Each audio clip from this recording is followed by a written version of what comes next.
So everything about this up to here is good. I went up the house, I had my breakfast, I came back, I took the pieces of paper that I had stuck, pardon me, took the pieces of paper that I had stuck up in here out, so that right now it's resting, these strings are resting on the part of this nut that I put the Gorilla Glue on, which I wasn't altogether happy with, but it seems to have worked. I still have this super glue that I picked up at the store a while ago, but as of yet I haven't put any of that on here. It's all just the Gorilla Glue. This Gorilla glue foamed up, which is kind of weird, but it still created a base down in the hole for those strings to sit on, which is working, so that's okay. The 5th string notch that I made is working. That's okay. One of the things I want to kind of watch on it is that if it is sharp enough to cut this nylon string, and so far it's looking okay there, but I'll keep an eye out for that. I may have to get a very skinny little file and work that over, or I may want to put a drop of super glue in there to put some padding between this nylon string and this piece of brass, although usually the brass isn't so hard that it will do damage, unlike a piece of sharpened steel. The one thing that I don't like, and I may have mentioned this before, is that I can't get, there's so many things about a banjo, and one of the reasons I'm putting up so much of this, and let me just say that I realize that for a lot of you, this is so boring, you're not going to watch it, because it's me standing around messing around with a banjo for a very long time by now, and you're like, no, why would I want to see that? But for some of you who are banjo people and have a banjo and want to make it sound good, it's probably helpful to you to see what I go through to try to bring a banjo up to where I want it to be for myself for playability. So one of the things I mentioned earlier was that this has in effect what you would call an arched head. If you look at this head, you see that it's got a rise. When it comes away from the edge of the pot, it rises up and then it falls back down. The reason it rises up is because it's got a ring under here that's sitting on top of these Cuppophone rings. If I take this banjo and I turn it like this, and I bring you over here, and I put you right in here, you can see those little Cuppophone bells, but you can also see there's a piece of brass that's sitting on top of those bells, and the head is sitting on top of that piece of brass. And in effect, that makes this into an archtop instead of a flat top. Now, a lot of banjos, like the Gibson, the famous Gibson Master Tone, is often made as an archtop banjo. But for me, because I play clawhammer, I play the banjo right in this area. Now, if you're a Scruggs style player and you pick your banjo, you're going to be picking it down here. I'm not sure why that is. It has something to do with just the way your fingers fall on the banjo. And probably if you play like a 4-string, then you're picking it with a guitar pick, and you're picking it just like down here. But for a claw hammer or a frailer, this area of the banjo is the part that you hit. Well, where this is an arch tone, it doesn't give me an ability to get as much tone as I would have if this wasn't here. What I'm thinking I might do, because at first I was thinking, well, maybe I don't want to use this thing after all. Maybe instead, I've got a Vega I've got actually a small pot tubaphone up there with a 4-string neck on it. I could very easily take a neck like this and put it on that. But what I might do instead is just take this whole banjo apart and take this piece of brass that is up under that off, and then put this head back on and stretch it, in effect making this into a flat top and arch top banjo. And that would allow me to play it the way I play it. Now, I don't know how that's going to affect the tone. And that's the thing about this, and it's not that unsimilar to when you're trying to make a car go faster. A lot of times, the way to find out if something is going to work is to do it and then try it out. Take it out to the track and run it, or out to the salt flats or down the drag strip. You put a different carburetor on there, you change the jets in the carburetor, you change the timing, you change the points back when we had points, or the plugs, or the spark plug wires, the rear end gears. There's so many things that you can change, and each one is going to change how it performs. Well, it's the same thing with this.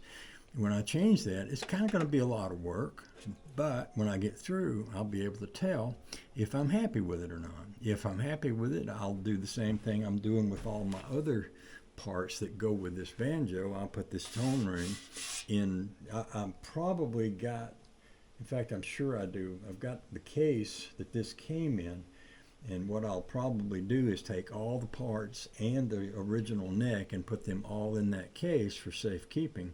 But if I'm happy playing it the way it is once I get through making all these changes, then I'll just play it and keep all those pieces and parts, so that after I die or whatever, if anybody wants to come back and change this back to its original form, they'll have all that stuff there. So, with that said, I'm not going to do this today. I'm going to put my focus into what I'm doing. Getting this neck squared away is good. It's good. It's good work. It needs to be done, and it's coming around, I think, really well. So I'm very happy with that. And I am going to go back up to the house, and I've got some videos I'm making, and I'm going to work on those, including this video, and get it up. That's going to be a whole other process. Taking this neck, testing 1, 2, 3, it's got a nice ring to it. Taking this all apart involves taking the neck off again, and then taking all these screws and things off, and taking this head off and everything, and give me a good chance. This was a very clean banjo when I got it, and I can see a little bit of dust just started to collect on it. So I'll take the whole thing apart, I'll clean and polish it, and then I'll put it all back together without that ring, and then we'll try it, and we'll see what we think. I'm thinking several different possibilities exist here. It may be that having that brass sit on top of those rings keeps those rings from ringing. It may be that the brass is actually tampering down the sound that I could get out of that if that brass wasn't there. Or it may be that the exact opposite. It may be that if I take that off of there, it won't sound as good. Another thing, and I think I might have one, I have generally, when I've had a Cuppophone before, put a clear head on it. The clear head allows you to see all of this, which you can't see really with this kind of head on it.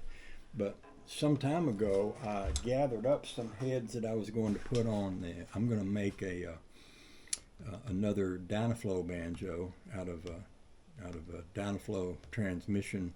I've got some parts that Matt Phelan sent me, some tone rings, and I picked up a clear head. Let me see if I can pull one out here.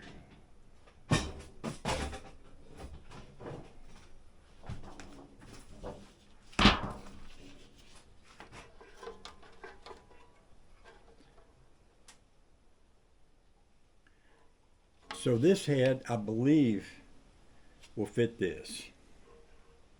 So it could be possible that when I take this head off, I can put this head on it, and then you'll be able to see all this beautiful work that's inside of here, which it's a shame if you can't see it because it's really lovely.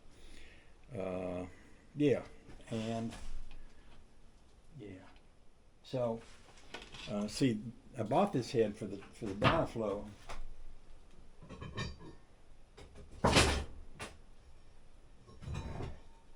See, here's a Dynaflow tone ring. Now this came out of a Dynaflow torque converter, out of a transmission. The one that I've got up there was out of a 53 Cadillac because they put it in after the Hydromatic factory burned down in 1951, 2, 3, somewhere along in there. And they put Dynaflow transmissions in the Cadillac during that time. And my Dynaflow tone ring came out of a torque converter out of a 53 Cadillac. But this could have come out of a Buick Oldsmobile. I think it was. I'm not sure if it was one or the other or both that used to run these kind of transmissions. But and you have to go out and find someone to get these. These aren't the kind of things you're going to find out at the music store. But there are places that just specialize in making rings for these.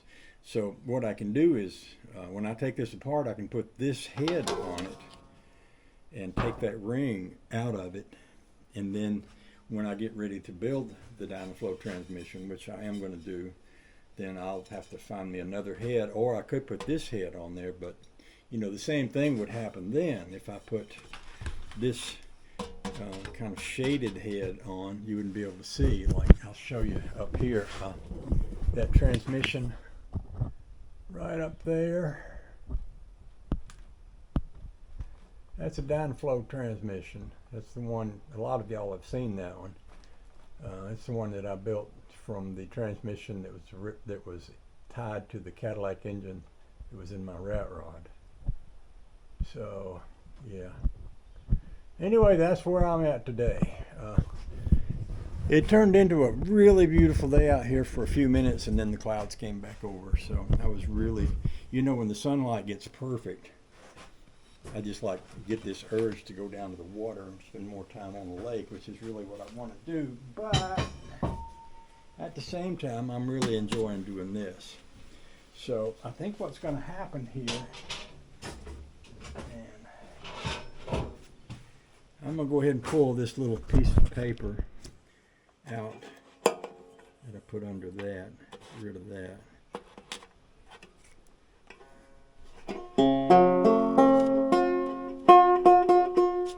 That actually sounds pretty good.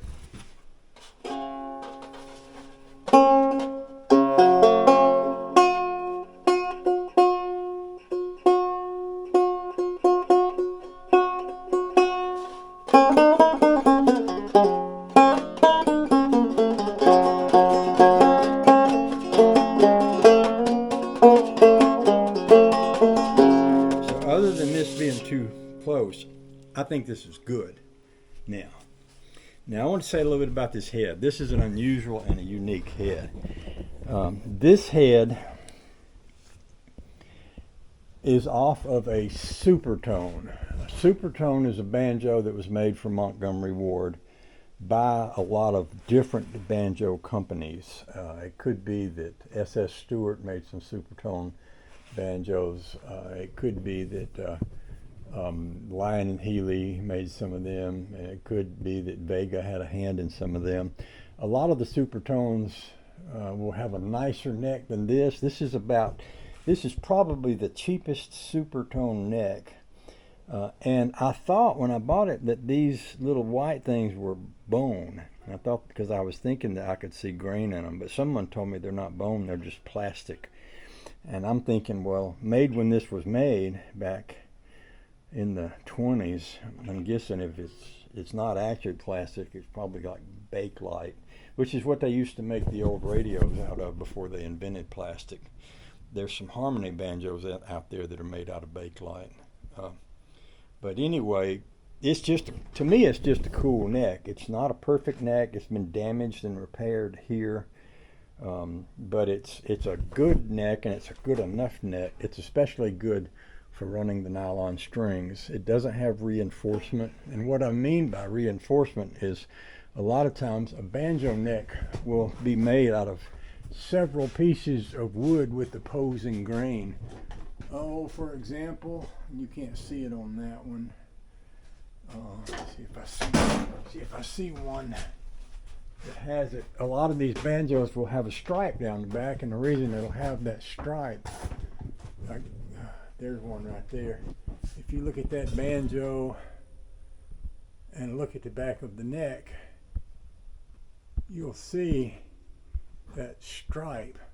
Well, what that stripe is, it's a piece of ebony, and when they carved that neck, they set the ebony up like, well, here's a piece of ebony. This is for fretboards here, but they set the ebony up like this, and then they put wood on either side of it, and then they glued it together, and then they shaped the banjo neck so that the grain in the ebony was facing this way and the grain in the side was facing this way, so the opposing grains lock that in so that that neck is strong enough to hold and keep from warping under the pressure of steel strings that you put on it.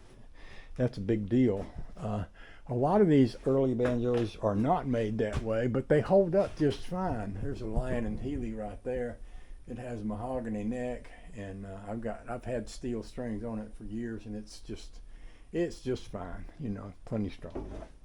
But there's just a lot of neck issues, just like there's issues with anything else that has to do with a banjo.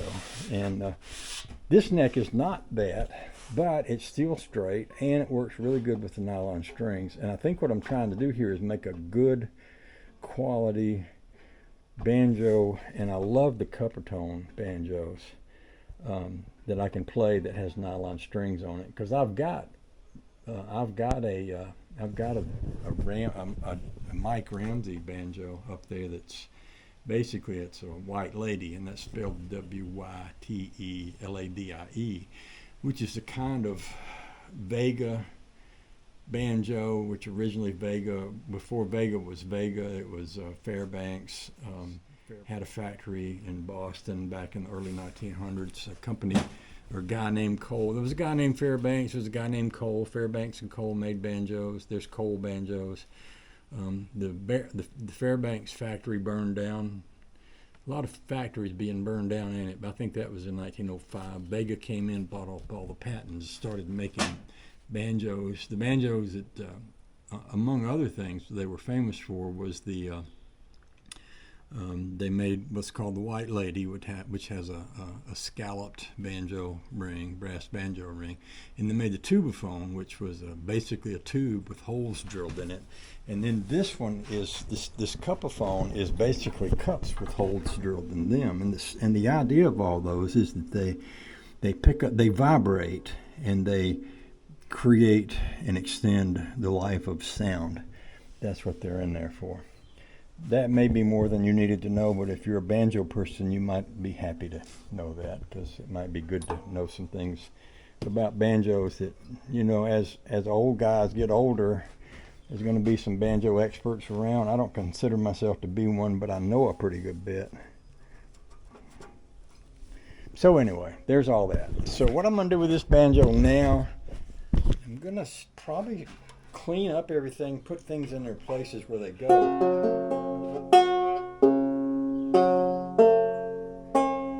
And then make sure I get all my Stromberg pieces back in its original case. And then I'm going to set aside another time to come down here and take this whole thing apart and take that ring out and then put it back together and clean it all up. So that'll be another job for another day. So I'm going to stop. This will be like the end of this part of this banjo series, but then I'll start it again when I get ready to take this all apart and redo it. Okay, thanks for watching. I appreciate you. Hope you have a good day. See you next time. Bye.